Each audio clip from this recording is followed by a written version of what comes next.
Hey JP, how you doing?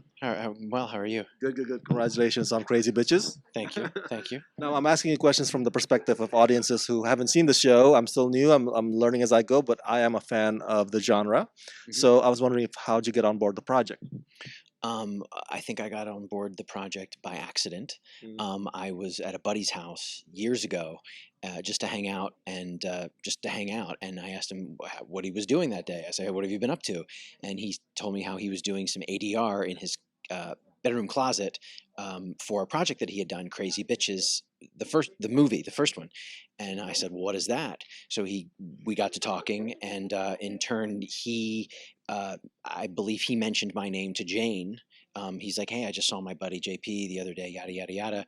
And so I guess because Jane and this guy had worked together, she trusted David, or vice versa, and I got Jane reached out to me, and because of this guy. So that's why Jane had mentioned on the panel that I didn't read for this project. It was just sort of offered to me, I guess, um, which was nice. Yeah. So I didn't. So that's how it happened. I met through Jane through a buddy of mine, and she just gave me a chance. Now that you've had the experience of working with Jane, how was that experience? How was Jane as a storyteller, in your opinion? Um, I uh, Fun, interesting,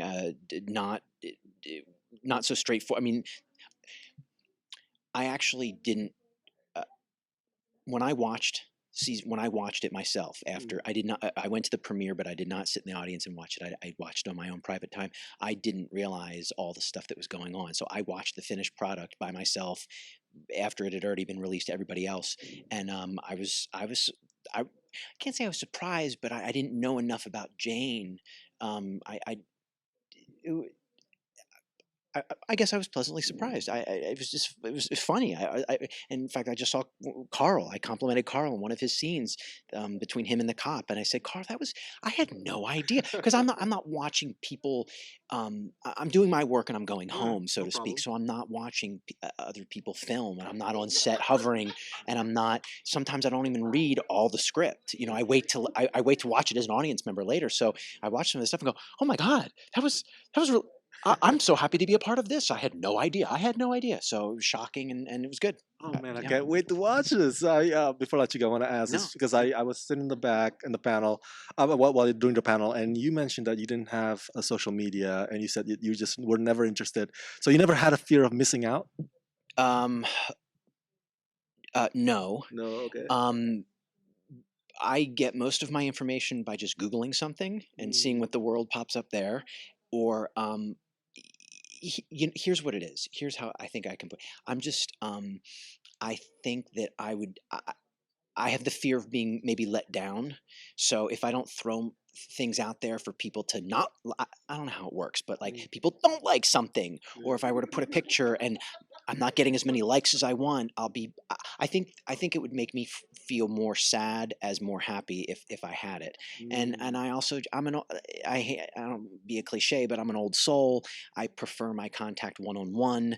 I don't even like that's cool. I don't even like to have text threads with my friends. If I want somebody to see a picture of something, I will send it. I will text it from me to him, or to her, or to them.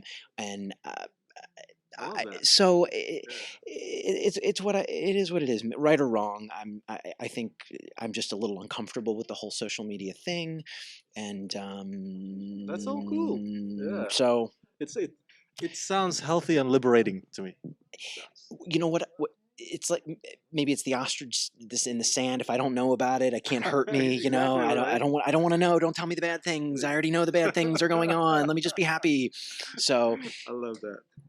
I Now I'm asking you questions from the perspective of audiences and my fans who are new to this show. okay. Been busy all day, haven't had the time to check it out, but I love the concept of Crazy Bitches. I want to ask, how'd you get involved with the project in the first place? Jane Clark, creator, writer, director of the show. She and I have known each other a very long time, and she asked me to be a part of it. I said yes. And I read that it's an anthology horror, right? And Yeah, it's based on a film that was already happened before. that's right. Yeah. So, how physically demanding is the role for you? Well, Season one was more physically demanding than season two. In season one, I got to do some fighting and fun stuff like that. Season two wasn't extremely physically demanding, but it was a lot of fun. Well, I also read that it's very diverse when it comes to casting of gender and stuff like that. What's the significance of that about the show? Why is that very imperative? Well, Jane plays around a lot with identity on this Mm. show. Gender identity, sexual identity, and identity just in general by casting actors in season one and season two in different roles or possibly the same roles. She really mixes it up. So in that way, Jane is actually having all of us, examine what makes us who we are in our Mm. personalities, what makes you a crazy bitch, what makes us call someone else a crazy bitch. It's all wrapped up in personality, right? Slash identity. So all of it goes together, and she plays games with those puzzle pieces all the time. Before I let you go, when I ask, can you give us a few adjectives for my fans to sell this series? Like, you gotta watch this because Crazy Oh. Bitches is what? Crazy Bitches is a funny, sexy slasher flick. So you have just enough in there to get your nervous system going in those three directions. Laughing, a little sexy, a little funny, and a little, oh my God. It's all there and it's a good time. Hey, Carrie, congratulations on Crazy Bitches. Thank you so much. Let me start with this fun question. What makes a bitch crazy?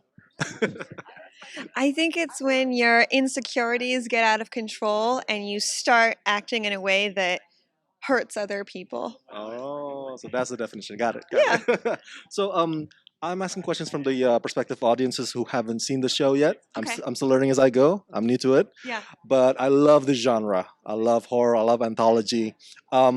What's unique about what Jane Clark created compared to other shows in this genre? I think what makes it unique is the large ensemble cast and each character being very well developed. And also the diversity of the cast itself, right? The representation. Yeah, a lot of LGBTQ representation, which is awesome. And for a bit for my fans, what's your character? What's your role? I play Aggie. What's Aggie about?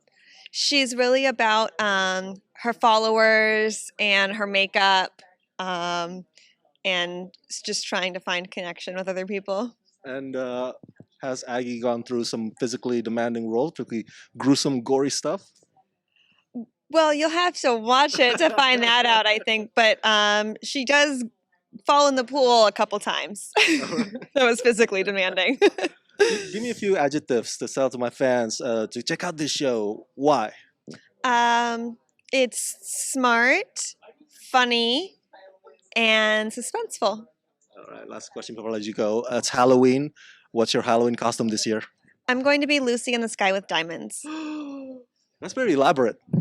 Yeah, well, I've got a cloud jumpsuit already, so I'm going to start with that, and then I'll just be like diamonds on my face. All right, you are so well prepared. Yes. I want to ask because I read the concept, the Crazy Bitches. I'm a Yeah. big fan of slasher horror genre. What can you say in a few words to sell this to my fans who haven't seen it yet? So Crazy Bitches, it's a unapologetic show, politically incorrect, which is good sometimes today in our society when everything is under control.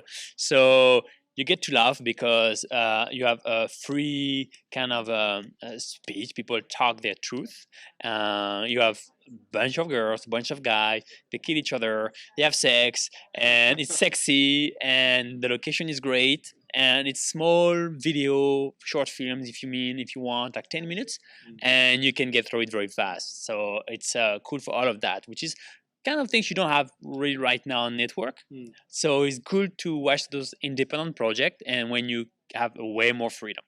And let me guess, are you the villain? That would be an easy pick.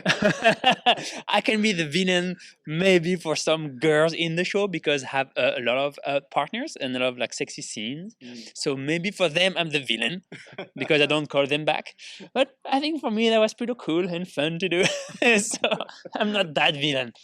Have you always been a fan of this genre, slasher, horror, anthology? I liked it, but I haven't because I'm French. So in my country, we don't have that much of a genre. We don't have that much of a horror and slash film. Is that so? Yeah, we don't have it because it's a French language. So for the sales, is not global as when you shoot an American slash horror movie. You know you're gonna sell worldwide.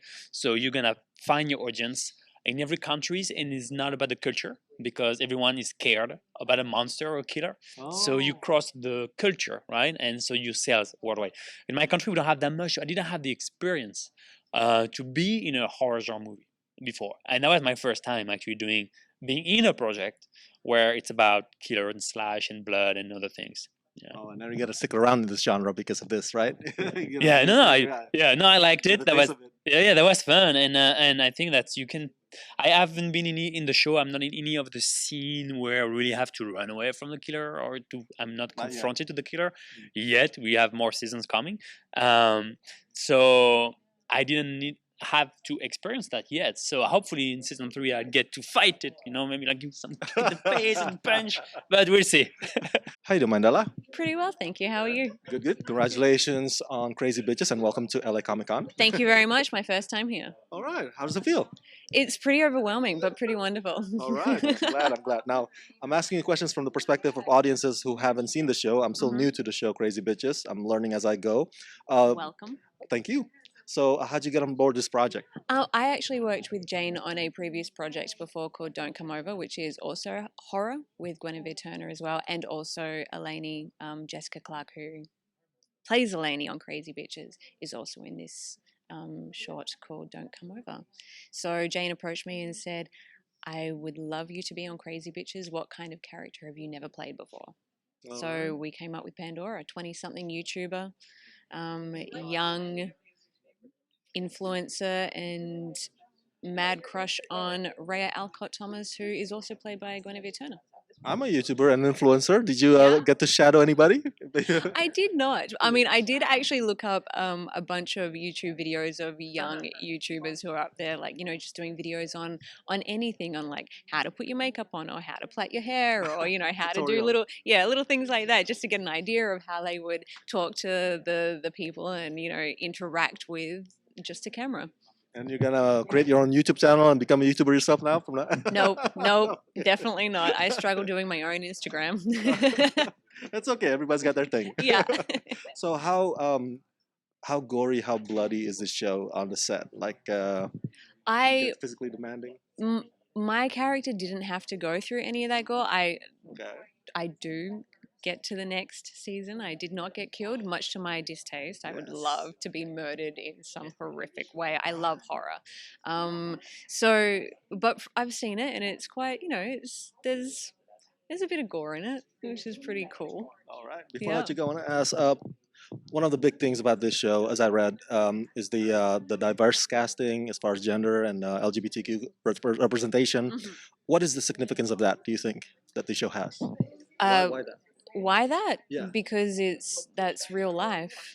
Because everyone's individuality is not what it's about. So whom I'm sleeping with or in a relationship with is no one else's business. So it doesn't matter if I'm queer or straight or whatever. I am very queer, by the way, but it doesn't matter. So it's Like that. what is great about Crazy Bitches is it's telling everyone's story despite their sexuality, because that's what is real and that's what is life. Hi, Jane. How you doing?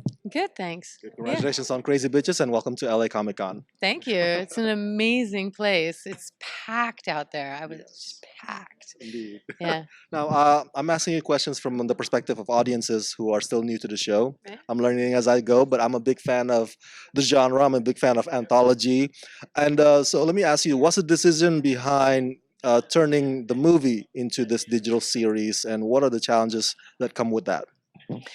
Well, the decision to do it was just to sort of give myself a bigger amount of time to tell my story, because when you're doing a film, you're stuck with your hour 45, hour 30, whatever it is, and I had more to say. And I was looking into doing a feature, or like a sequel to the feature, but in the end, that was also going to be limited, I thought. So that was one of the reasons I thought, well, I'm going to start looking for another way to tell more and do more. And the short form content is something that, you can extend a story over a much greater period of time. And there's something seductive about these little 10-minute bites. It's interesting to think out the story in terms of how does it start to get somebody moving into it, and then how do you end each episode to get somebody to come back again and again and again? And I just think it's kind of yummy. I don't know. I've enjoyed it. I've really enjoyed it, and I've actually found it not. I like anything. The hardest thing was just raising money, Mm. and because people aren't used to thinking about web series as being like a normal entertainment. Normally, it's something you see up on YouTube, and somebody's just done it, and it's small cast, and it's there's not a lot of money behind it Mm. for the most part. And I think that's changing. You're seeing more and more better production values, but the raising money was the difficult part. The actual restructuring of the feature into season one was not hard at all, Mm. because I had those little 10-minute bites sort of already built into the movie, and then I actually think the idea and the way it's all structured works better as a web series than it did as a feature. Even though the feature was very popular and it did really well, I feel like somehow it's resonating in a different way. So it's been easy for me. I know. Another reason why I want to watch the show is the diverse representation of it, of the casting. I read that you even have like the gay actors play straight characters and vice versa. So what's the decision behind that one? Well, I mean, part of me just wants to challenge expectations. We all sort of perceive what we think gay is or straight is or feminine or masculine, and I like the idea of playing with that. Okay. I also feel like we pigeonhole people too much. There's this like, okay, you're this sort of dykey lesbian, and I'm going to just give you a dykey lesbian role, and you're a trans person, so you can only play trans, and um, you know, even ethnicity. You have where you're like, okay, so the black girl, maybe she's not. Uh, a professional, maybe she does some other kind of job, or everybody likes to slot people, and it kind of frustrates me. I don't like being slotted personally, Yeah. and so if I love I'm in that. control of it, I can unslot everybody I want to unslot. I love that. It's Yeah. it's fresh. You're breaking the rules. I love Yeah. that. That's Yeah. makes it something new. Yeah, thanks. Lastly, before I get the final question, I want to ask, because of what you explained to me, the struggle of making this independently. Yeah. What's your advice for my fans who are aspiring filmmakers, who also, go through the same problems? Like getting budgets. Maybe like you said in the panel that sometimes the investors like, well, the stars don't have enough following. Why do we need to invest in this? Yeah. What's your advice to them? Well, I think it depends on what stage you're in terms of your career, how much you have behind you, how much you've done. Financing is never easy.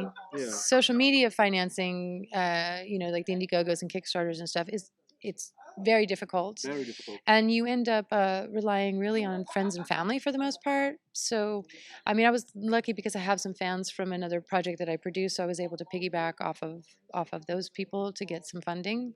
But I think if you want to get a first feature made, think of it as you're writing your script. I mean, it's basic. It's a basic advice, but it's true. Like, figure out how you can uh, shape a story that is around several characters, not a huge amount of characters. Keep it locked into one location, so you're not doing company moves and having to dress and pay for other places. People don't think about that in terms of company moves actually eat up so much time when you're shooting.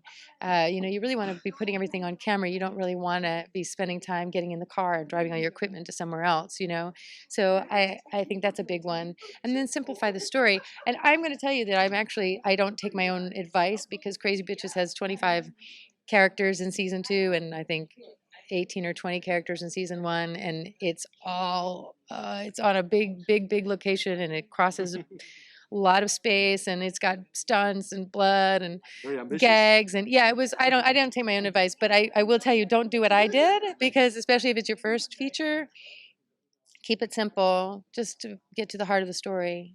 Think get you. character, not event. Yeah. Well, where can my fans check out Crazy Bitches?